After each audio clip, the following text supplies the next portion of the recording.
Welcome to Good Goodbyes, the Funeral Facts podcast. We are really glad you found us. In this podcast, me, Simon, a funeral director, And me, Tina, I'm an independent celebrant.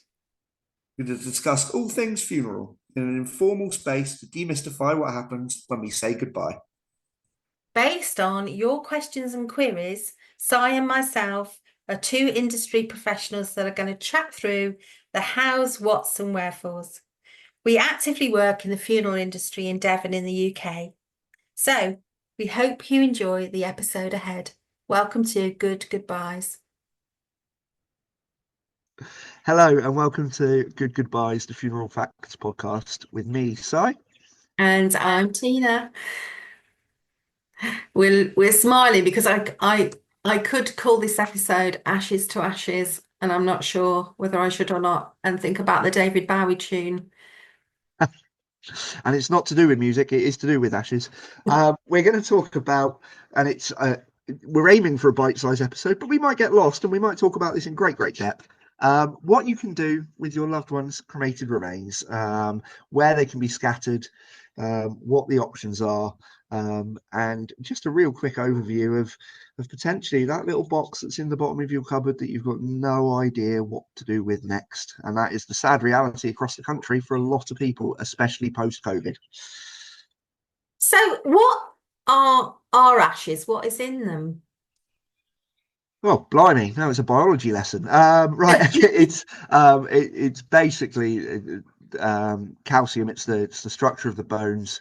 Everything else should have been filtered out. A lot of people ask about what happens to the coffin, things like that. Well, that all burns away to absolutely nothing. The cremation chamber is hugely hot. So what you get left with is that really rigid, calcified bone, which is then put in what's called a cremulator and turned into that dust that you kind of associate with ashes. Yeah, and they're very light in weight, which is worth being aware of if you decide to cast them into the wind anywhere. Yeah, it's a classic Only Fools and Horses episode, isn't it? Make sure you get your wind direction right.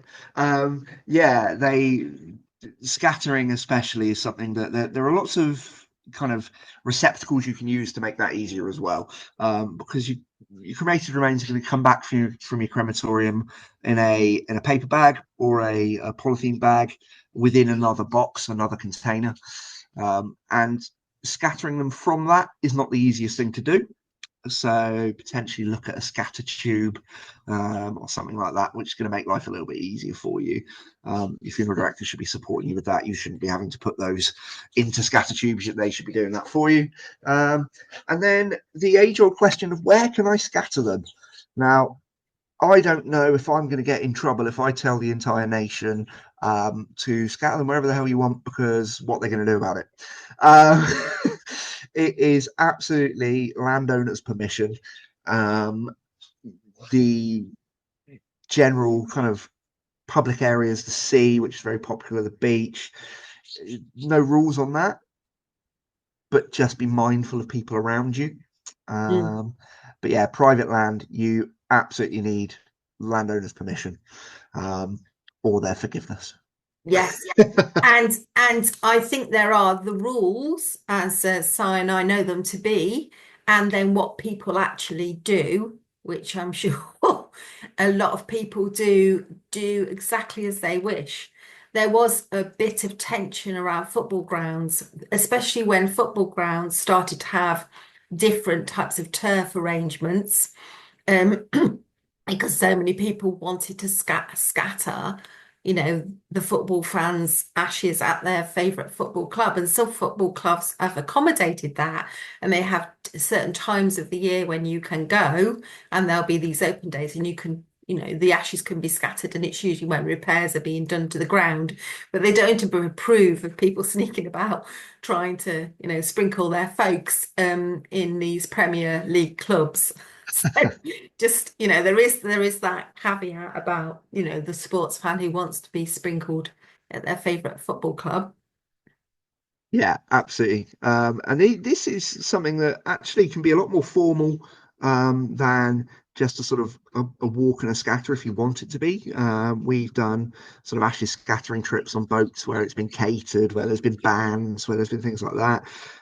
So it can be, especially, I'm touched on COVID, but actually it kind of falls back in line with direct cremation as well.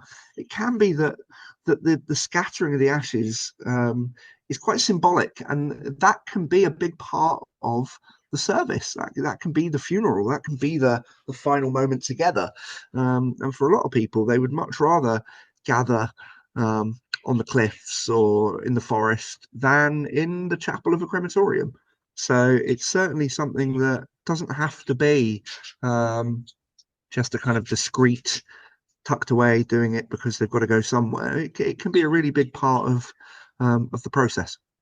And it is a growing industry, if that's the right word to use. So there's a company, and we will again pop these things in the show notes for you, but called Aerial Ashes, and they scatter by drone, and they scatter over all sorts of places. And I saw something they posted recently about scattering over a runway where somebody had learned to be a pilot, and it was his favorite runway, so that's where he wanted to be scattered. But you see it happening over the sea, and you see it happening over other places. But I guess you'd have to be really mindful, wouldn't you, of who was underneath. You don't want to scatter it when somebody's going about their walk on Dartmoor or anything like that, really. Yeah, so that's a possibility that you can scatter. And another possibility is interment. So people have little plots, and you can go and take the ashes there and pop them into the ground alongside maybe another person, or in a little plot in a graveyard or in a crematorium garden, or other place of your choosing, your own back garden potentially.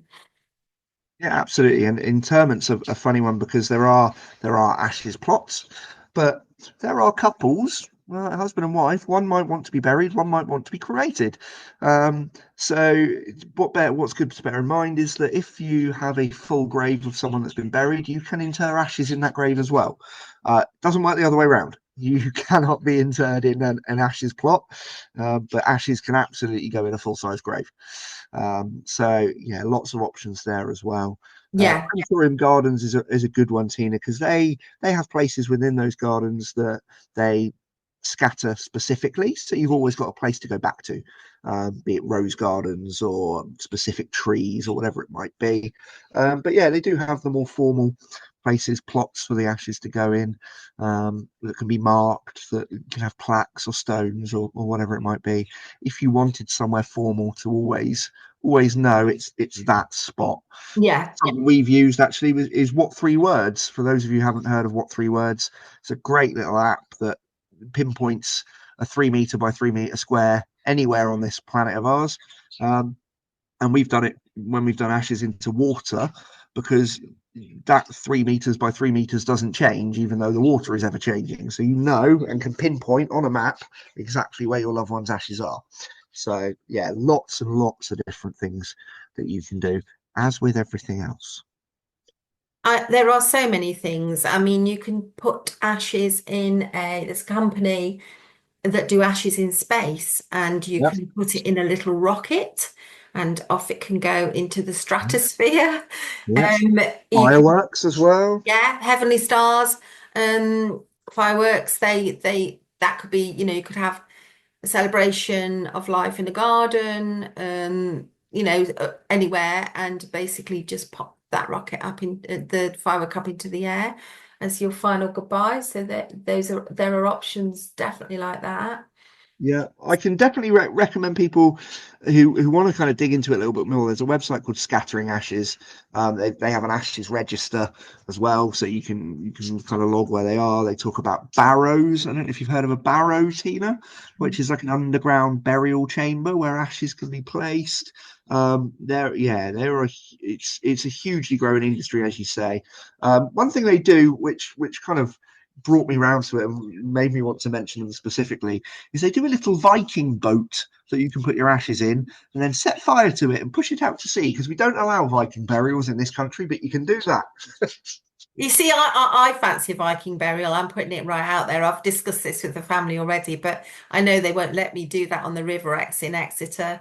And I don't think my husband could do the arrow with the flame on it to set me going, because he's not the best, archer. But I might look into that, Si, actually. Might look Yeah, at absolutely. Yeah, you can be floated out into the water on fire and then go from there. So yeah, sounds very that's good. quite good fun. I mean, another thing, obviously, if you want to keep some of the ashes close to you, and I think some families don't let the ashes go because of this. I remember this feeling of, I've got nothing of them with me now. So I definitely did an interment, which is a nice way of having like a mini service in that moment as you let go of the ashes, where we not only let go of this lady's husband, but the dogs as well.